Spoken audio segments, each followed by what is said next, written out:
Yo, so I want to get into doing more Q&A videos on this channel. I get a lot of questions from people and I want to get into them a little deeper. There's a lot of insights in my mind and on my heart that I want to share with you guys. And this particular question comes from Instagram. Our friend says, "Hey brother, just found your YouTube during some research. Apparently, I opened my third eye on September 1st. Not intentional, not something I was working for." It's interesting. But boom, open. And now I'm having all sorts of downloads and different activity I'm dealing with on a daily basis, including physical experiences from outside things, he says. I take that to mean maybe he's seeing craft in the sky or energy around him. I'm not exactly sure, but nonetheless, he's waking up.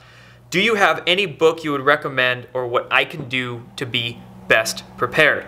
Totally. Thanks for your question.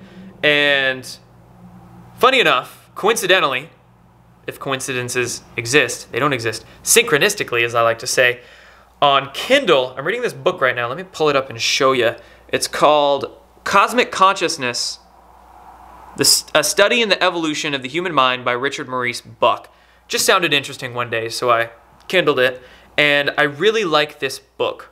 This author describes his own opening his third eye concept. He calls it coming to cosmic consciousness. And the reason I like it is because this book is old. It was published in 1929. So this author describes these concepts without the typical terminology or nomenclature that we often hear of them described with today. So it's a very unique perspective, and it's a very structured, psychological, philosophical perspective. So I think you might like it. There's one book. And quite honestly, man, there is so many different books and documentaries that I could rattle off and suggest to you right now. But one piece of advice that I would actually say first is find what interests you, what fascinates you the most about all this, and just delve into that. Follow your bliss, as Joseph Campbell would say, because there are all sorts of different resources out there that are all trying to point towards the truth from their own particular angles. There's only one truth, you gotta understand. So they're all trying to point at that truth from their own angles.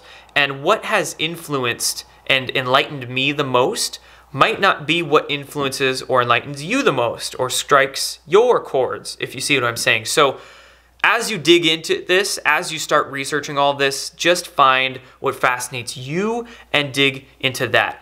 And pro tip though, as you're moving through all this information, remember to log it and record it. That's one thing I wish I would have done like 5 or 6 years ago more, is when I was researching all of this, make sure what I was hearing from who and what where, log the books and the websites and all of that. I was just kind of getting lost in the information saturation of it all. So be slow and methodical as you research all this, because trust me, there's a lot out there that you're starting to dig into. So be methodical with it, but just go with what interests you. So there's the first piece of advice.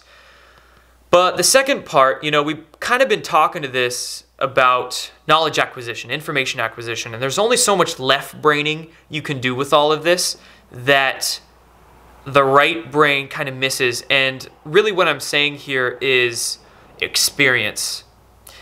There's no better teacher than experience. Experience is really what helps you to distill all of that information you're trying to acquire. So actually experiencing these higher states of consciousness and experiencing activating the third eye, which it sounds like you are very interested in, because obviously you're sending me this question, trying to understand it more so. So by experience of these higher states of consciousness, I simply mean continue researching, but then apply it. So meditate, right? Meditate. Get all the thought out of your mind. Try to drop your brainwaves to a very low state to gain access to your higher self, your more intuitive mind, you see? So maybe meditation or contemplation of all these ideas. Or maybe you play around with binaural beats, or maybe you go out in nature and try to open your third eye with different natural remedies, different shamanistic ways, you know, psychedelics, ayahuasca or mushrooms or whatnot.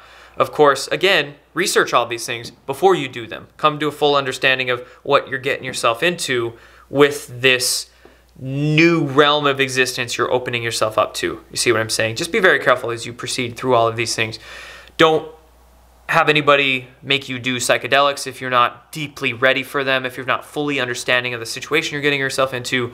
Don't start, maybe remote viewing or trying to lucid dream or astral travel if you're not fully understanding of the energies you're dealing with. So, these aren't things that are hippy-dippy and woo-woo, but it's also nothing to play around with as well. So there you go, man. I hope that's some advice and information that can maybe help you. I mean, you're just at the precipice of blasting yourself off into a whole world of change. Don't be scared of the change. As Alan Watts said, join in and have fun with the dance, essentially. And it's going to be very enlightening times for you. It's going to be very fun. And I think it will open you up to a lot of things that were not often told by society. So have fun, man.